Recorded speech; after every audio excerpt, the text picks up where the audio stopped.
নমস্কার বন্ধুরা, নতুন দিগন্ত থেকে সব বন্ধুদের স্বাগত জানাই। আর আজকে আমার হাতে চলে এসছে সজনের ফুল।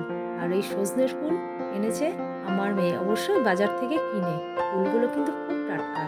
আর এই সজনে ফুল থেকে আজকের রেসিপি করব সজনে ফুলের চচ্চড়ি আর সজনে ফুলের বড়া। এই বড়া খেতে আমার খুব ভালো লাগে। সজনে ফুলগুলো একদমই টাটকা। এগুলো সজনে ফুলের যে ডাঁটগুলোর সঙ্গে রয়েছে, ডাঁটগুলো থেকে ফুলগুলো একটু ছাড়িয়ে নেব। মানে ফুলগুলো কিছুটা এমনিই ঝরে গেছে, আর বাকি ফুলগুলো ডাল থেকে ছাড়িয়ে নিতে হবে। ডাল থেকে এখনো ফুলগুলো সব ঝরেনি, এতটাই টাটকা। গাছে এই ফুলগুলো থাকলে কত সজনের ডাঁটা হতো। চচ্চড়ির জন্য রেডি করে নিয়েছি বড়ি, আলু, বেগুন আর সজনে ফুল ধুয়ে পরিষ্কার করে নিয়েছি। আর এদিকে কাঁচা লঙ্কা।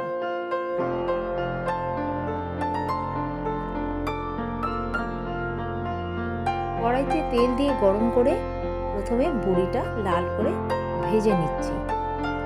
লাল করে ভেজে নিয়ে বড়িটা তুলে রেখে দিচ্ছি।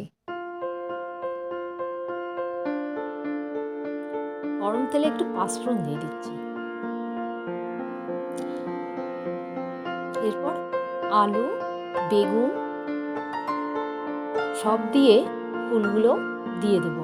আর প্রয়োজন মতো নুন, হলুদ আর লঙ্কাও এর মধ্যে দিয়ে দিচ্ছি।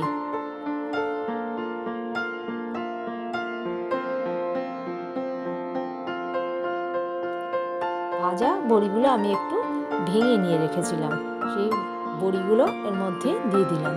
আর একটু প্রয়োজন মতো জল দেবো, কারণ এটা একটু শুকনো শুকনোই হবে। জল দিয়ে সিদ্ধ হয়ে গেলেই আমার চচ্চড়ি রেডি।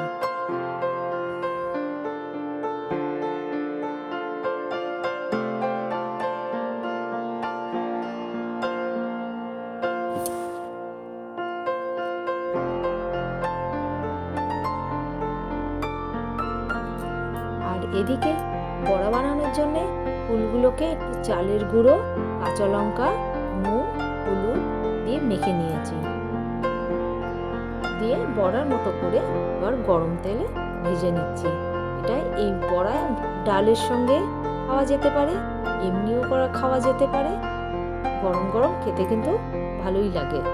চচ্চড়ির একটা স্বাদ, চচ্চড়ি যেমন ভাত দিয়ে মেখে খেতে ভালো লাগে, এমনি বড়াটা খেতে এমনিও ভালো লাগে, ডালের সঙ্গেও খেতে ভালো লাগে। আমরা সবাই খুব ভালো খাই।